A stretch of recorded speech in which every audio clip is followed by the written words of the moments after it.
Welcome back to MMA Al Dente. I'm here to talk about Nicholas Dalby versus Muslim Salikhov. Muslim Salikhov is 39 years old now. He's got a record of 19-3, and he's giving up 2 inches of height. 0 inches of height and 4 inches of reach to Nicholas Dalby. Nicholas Dalby is 38 years old, and he has a record of 21-4-1. Dalby, I'll start with him. He's never been finished on paper. The one draw comes to Darren Till, actually, and that was a fight in which he almost finished Darren Till in round 3, and that's what made it a draw. The 4 losses are all by decision. Tim Means, Carlos Pedersoli, Peter Sabota, and Zach Cummings, all in the UFC.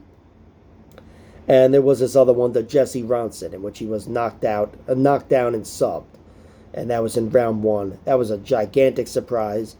And in the end, Jesse Ronson tested positive for some fucking Ultimate Warrior steroids, I think.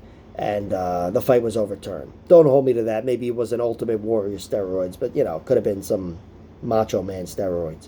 Either way, Dalby on paper has never been finished. He is a very durable guy. Despite the Jesse Ronson fight, he's very durable, Nicholas Dalby. And his wins, they come 50-50 pretty much. 10 finishes, 11 decisions. It's not exactly 50-50. And the 10 wins come 6 by knockout, 4 by submission.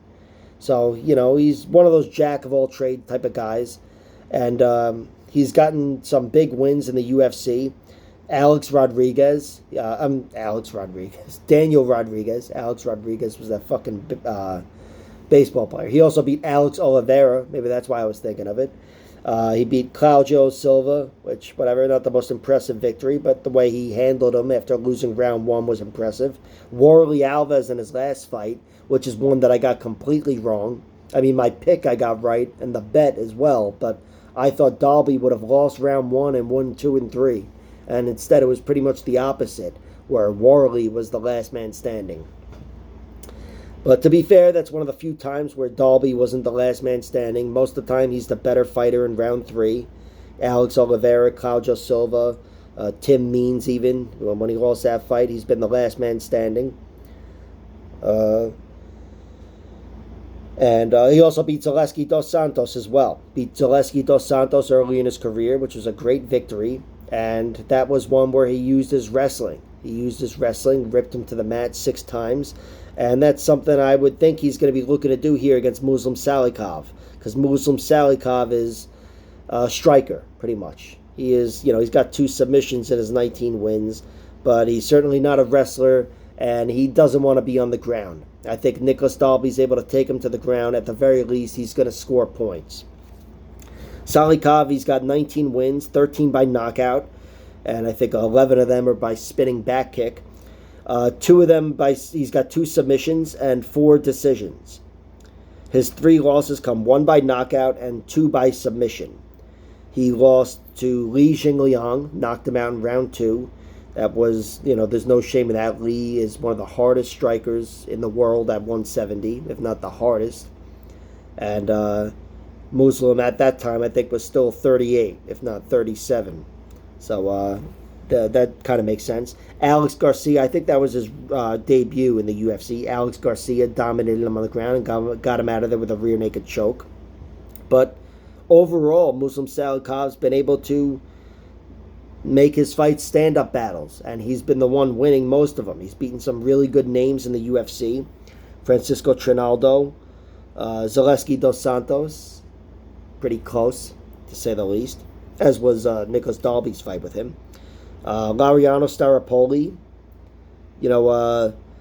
he's definitely beaten some good fighters. And, of course, he got Andre Fialho out of there with a spinning back kick, his signature move, earlier this year, I believe. Or maybe that was last year. Muslim is a very good striker on the outside. I think he's better than Dalby, even though Dalby's a solid striker himself. I envision Dalby being the less powerful striker. I think for Dalby to get the better of the striking, he's got to land something. He's got to hurt Muslim Salikhov. But Salikhov should be winning the point battle. Dalby will be in his face, but I think it's going to be obvious that he's not the striker Muslim Salikhov is. And this fight, I think, will be contested mostly on the feet. Dalby will try to take him down, but despite him having success a few times throughout his career, against Darren Till a little bit, against Zaleski dos Santos, overall it's not in his DNA, Dalby. It just isn't. And I think he's going to fight Muslim's fight for most of the fight, and Muslim is going to win. Fighting on the outside, hitting him with a more versatile attack, and also the harder strikes. So I've got Muslim Salikhov winning this fight by decision. That is my pick, and I threw a little bet on it at plus 150. It is the only way Dalby's lost, on paper, of course. So, and, you know, even if the Jesse Ronson fight was a legitimate loss, it would be the only fight in which he was finished. So, Dalby, despite being 38, I imagine if he loses, it's by decision. And Muslim Salikhov, you know, if he was to lose against Dalby, I'd probably say it'd be by decision as well. Just a decision that finally goes the wrong way for Muslim Salikhov. But Salikhov by decision is the pick. Like, share, subscribe, all that horse shit, and check out my other videos.